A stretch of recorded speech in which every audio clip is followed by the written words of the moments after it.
Perkembangan terbaru yang saya baru dimaklumkan lebih kurang seminggu atau 2 minggu lepas, yang projek ini dah kembali seperti dihentikan buat sementara. Yang tu yang sebenarnya yang mendatangkan kerisauan pada saya dan juga penduduk di kawasan ini.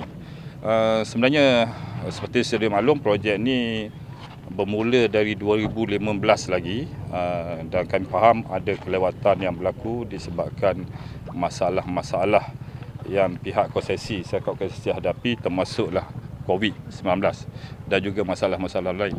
Tapi yang menjadi kegusaran pada penduduk-penduduk di kawasan ini adalah bila projek ini lambat siap.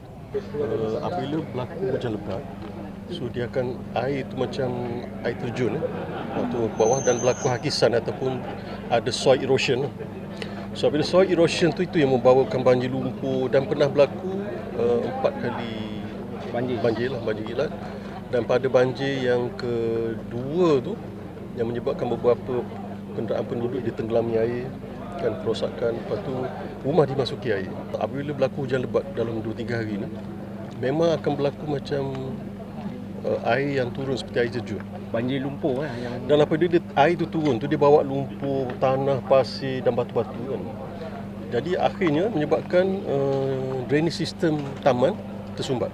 Memang menjadi hasrat kami untuk menyiapkan projek ini secepat yang mungkin. Selaras dengan aspirasi Yang Amat Berhormat Perdana Menteri Malaysia yang mahukan projek ini disiapkan mengikut jadual yang telah ditetapkan.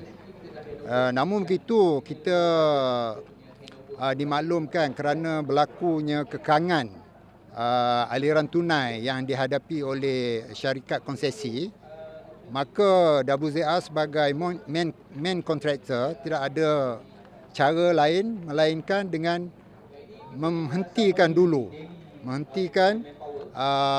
aktiviti-aktiviti di tapak pembinaan seperti yang kita lihat pada hari ini.